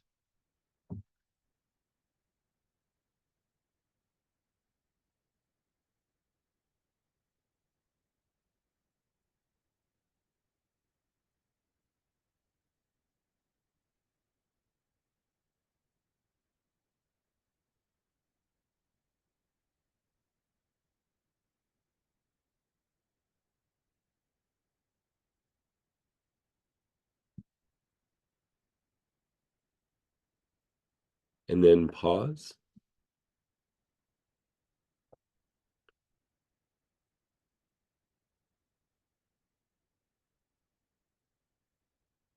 And now back to your spine. Your awareness is on your spine. Long, slow, deep breaths with your awareness on your spine.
Just be still.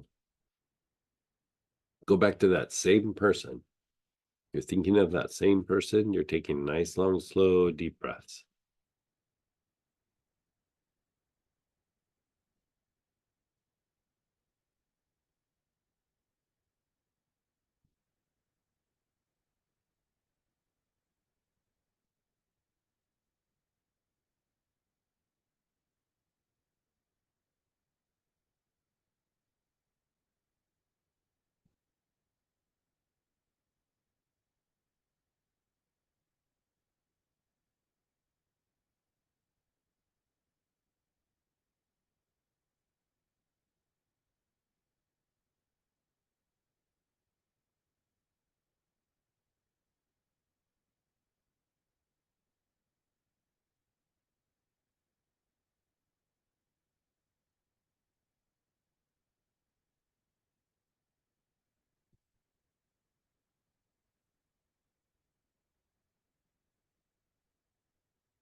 And then let that go.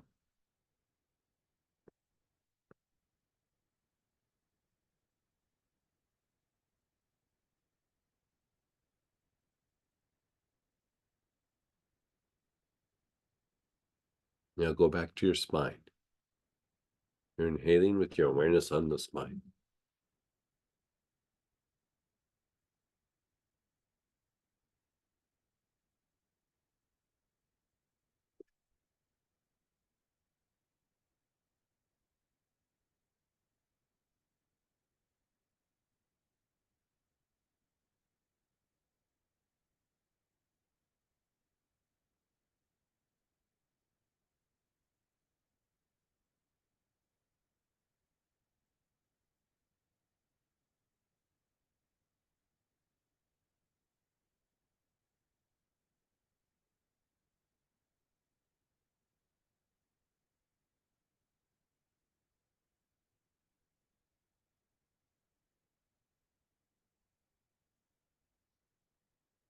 Okay, let that go.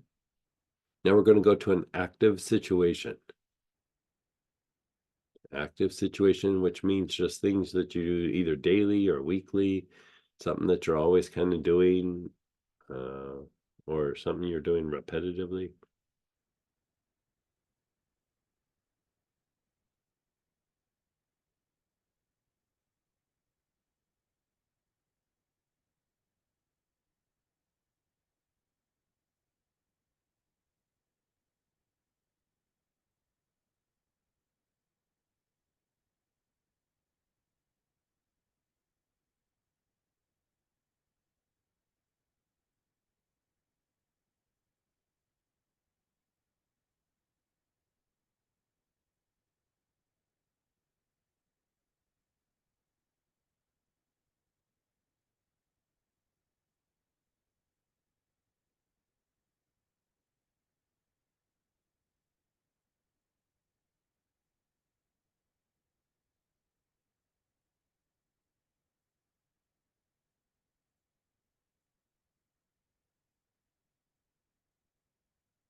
And then pause.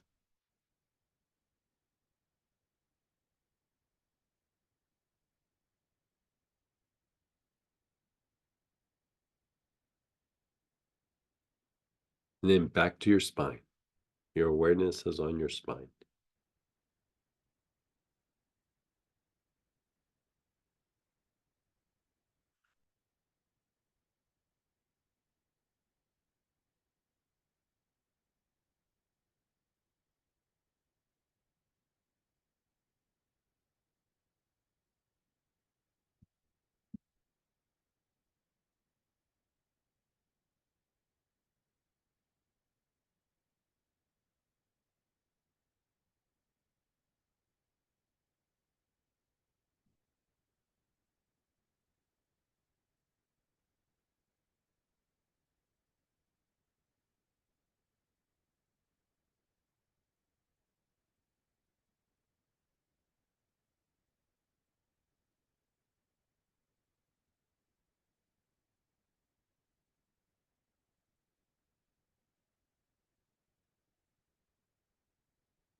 And then pause and let it go.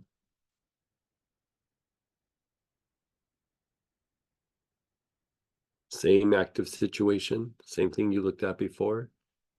You're focused on it again. You're taking nice, long, slow, deep breaths.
And then just let go. Just let go. You're going to check in with your spine again. Long, slow, deep breaths with your awareness on the spine.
And then let go. And we're going to go to a past event, something that's relatively negative.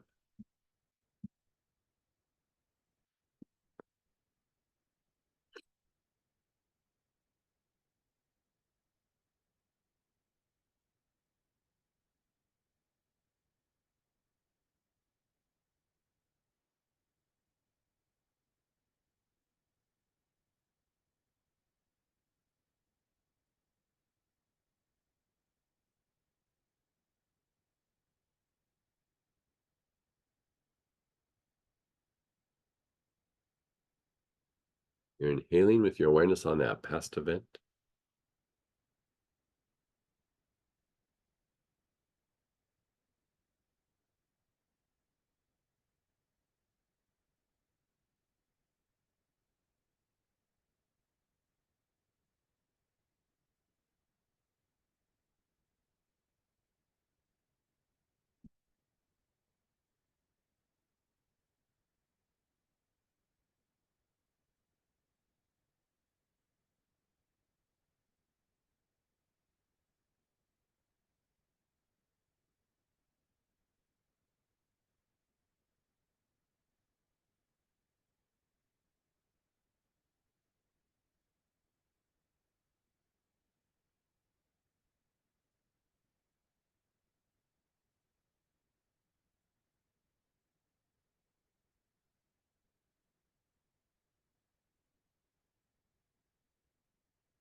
And pause and let go.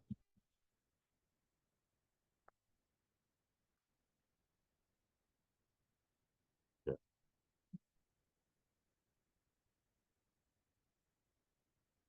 Now go back to your spine. You're inhaling, your awareness is on your spine.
You know,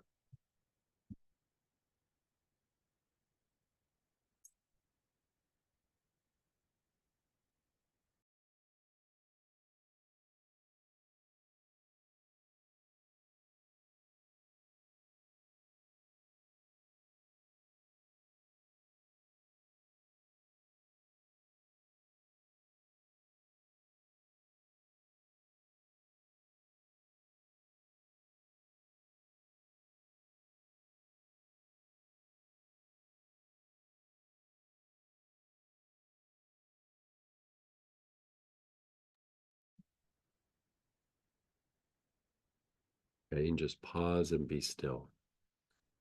Now, this is a variation. Think of something you want to bring into your life. So this is hypothetical. like Megan was talking about a job or a career.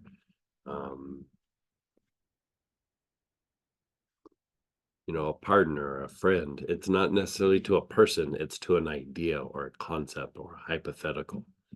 Think of what that would look like. And as you're contemplating what that would look like, inhale, inhale.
And then pause. Now back to your spine.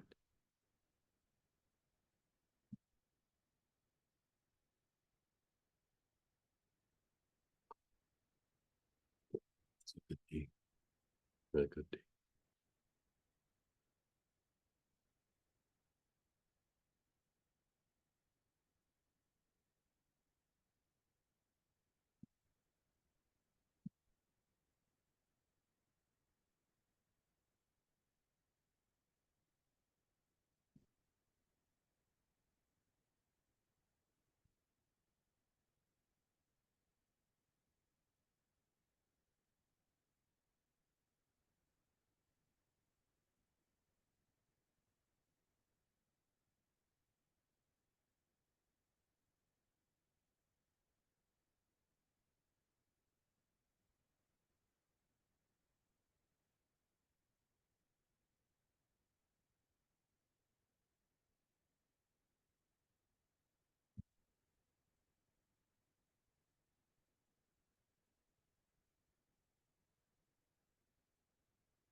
And then pause and let go.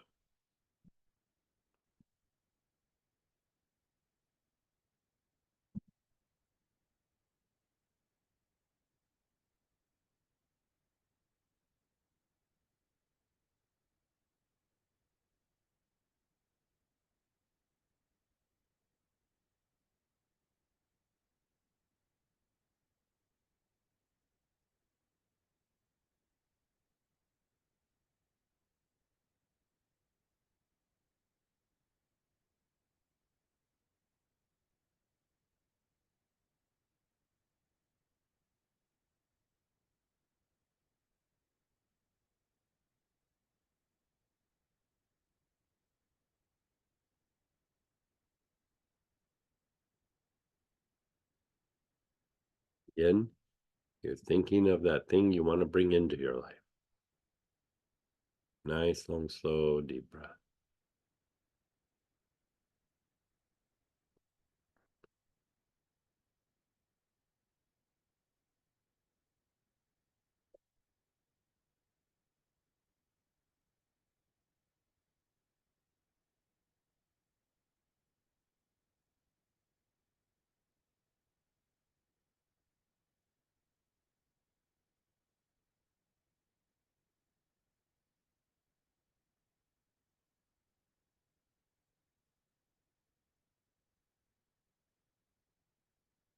Nice, long, slow, deep breath.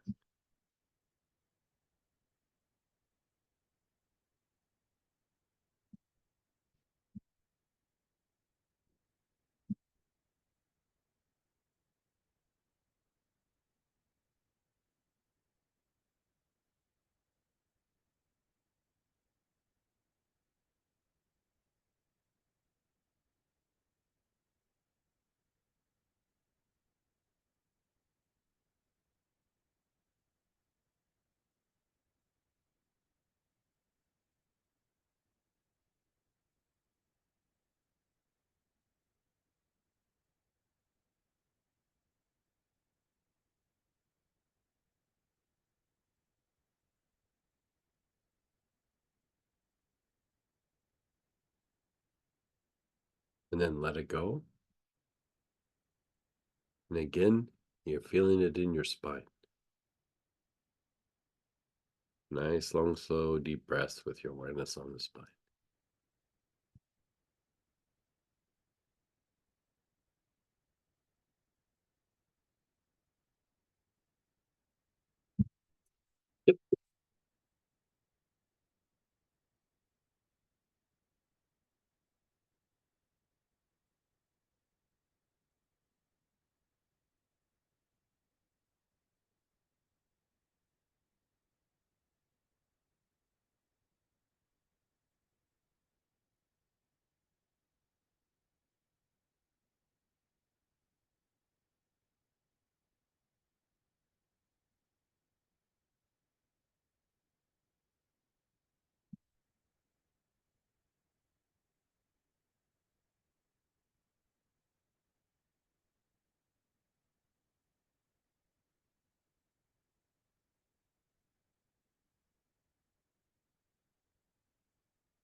And then pause and be still.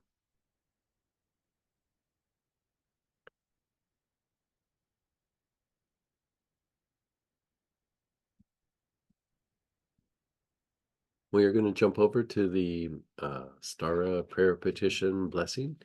Join us if you can. It's a way to generate some good karma and help other people, and also get a little blast of a quick meditation. And if not, maybe there's a bunch of you I'm seeing on the weekend. So we'll see you on the weekend for the divine protection and the 7 soul rays. So we also have the Astara sessions tomorrow night. So join us if you can. Take care.